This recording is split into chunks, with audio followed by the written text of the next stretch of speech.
My name is Kendra, and I lost my father to multiple myeloma 3 years ago.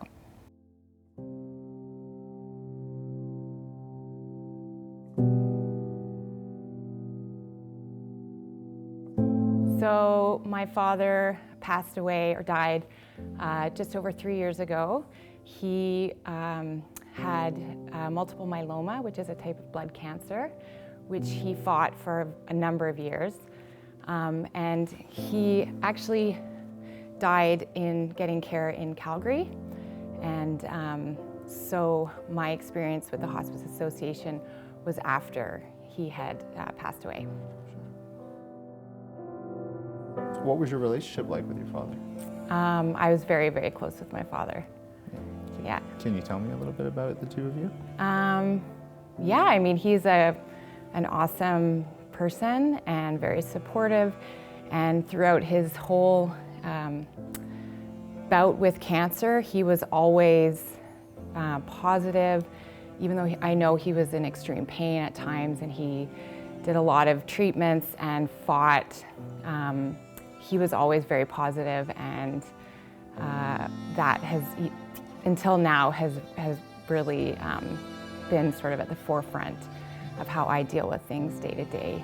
And so, yeah, he was awesome. And after he passed away, how did you manage? Because he had dealt with the cancer for quite some time, and we knew that he would eventually die from it, I thought I was going to be more prepared than I was actually. So I felt like I was dealing with it okay, but you know, like anything, it's always good to get support in those types of situations, in all situations really. But how would you explain your experience with the Hospice Association? My experience was incredible, right from my first actually email engagement. And I was matched with a counselor quite quickly. I did the one-on-one counseling. And so my experience was great. I think I met with the counselor within a month. And I met with her consistently. I think there was 8 sessions, but we had spread it out over 6 months, knowing that I had some milestones and we had a celebration of life planned for him. And so my experience was amazing, and I've actually recommended the Hospice Association to a couple other friends who had similar experiences. And so, I mean, I just think it's a great resource. It was helpful for me to meet with someone quickly, since I'm the type of person that can talk myself out of things. And so since it happened from the moment I emailed to the moment that I actually got to sit with Mary Ellen, the counselor, I didn't really have a chance to cancel or rethink, you know, do I have time for this? Is this something that I think is really going to help me? So that was extremely helpful. The counselor from the Hospice Association, she really helped me frame sort of how I was feeling in relation to some events that were coming up, like his celebration of life. We had gone back to Ontario to spread some ashes, and just some preparation for some events and some sort of social encounters that I was going to have.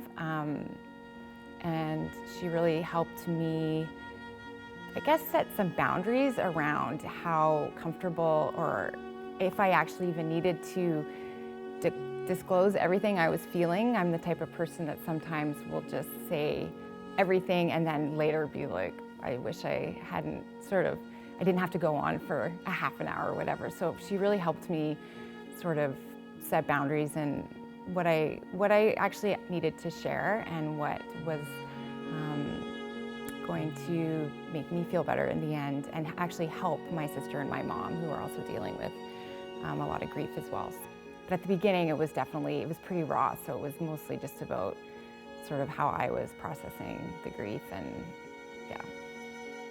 What would you say to people who have gone through a similar situation than you and maybe haven't spoken to anyone or are looking for help, but they don't know where to go, or they're hesitant to share what they're feeling?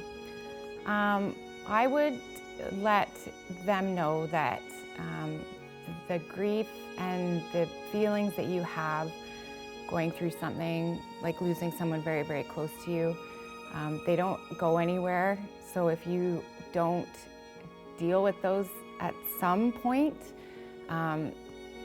you will have to, and it might not be on your own terms. It might be in a way that you're definitely not comfortable with. So it doesn't have to be all at once, but talking to somebody who has experience and training in the field of grief and trauma and dealing with that, I think is invaluable. And it's not scary. It's sort of it's healing. So if somebody asked me what the Hospice Association does in the community, from my direct experience, I would say they provide a soft landing for somebody who is dealing with, in my case, grief over the loss of someone extremely close to them.